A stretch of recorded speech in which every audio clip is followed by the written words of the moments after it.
Comme chaque week-end, Lancelot et son fils se préparent pour une sortie en famille. Allez, on va mettre ici avec moi.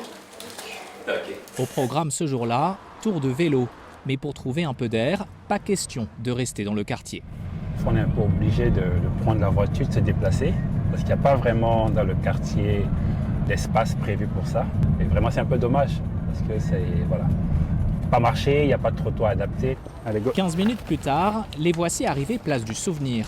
Allez, go, go, go, go, go. Une vaste dalle en bord de mer, Voilà. assez grande pour se défouler, mais presque sans arbres et sans ombre. Vous voyez, déjà, il fait très, très chaud.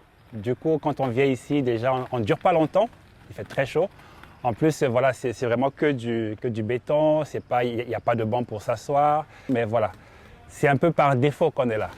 À Dakar, l'ombre est un luxe. À peine 2 mètres carrés d'espace vert par habitant, loin des 9 préconisés par l'OMS. Mais la donne pourrait changer.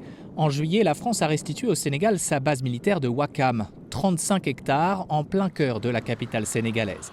À la tête d'un collectif de citoyens et d'urbanistes, Mariam Diagana a lancé une pétition pour la transformer en un grand parc public accessible à tous. Notre but, c'est vraiment de mettre le sujet sur la table avant qu'il y ait en tout cas d'autres propositions de ce que sera fait en tout cas cet espace-là.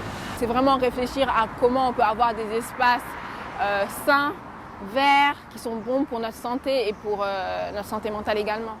La pétition rassemble déjà plusieurs milliers de signatures et le collectif espère une rencontre prochaine avec les autorités.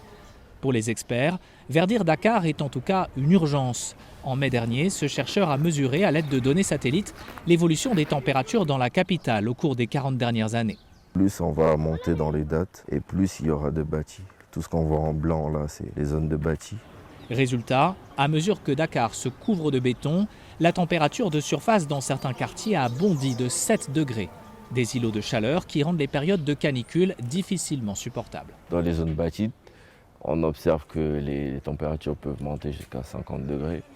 Mais en ayant de la végétation aux alentours, les températures peuvent baisser d'environ 10 degrés. Les plantes, elles permettent à de l'eau de s'évaporer par les feuilles. Et cette eau-là se retrouve dans l'air et ce qui permet de rafraîchir l'air. Pour l'heure, l'État sénégalais n'a pas décidé du sort des anciennes bases françaises. Le Premier ministre Ousmane Sonko a évoqué une cession partielle pour renflouer les caisses publiques.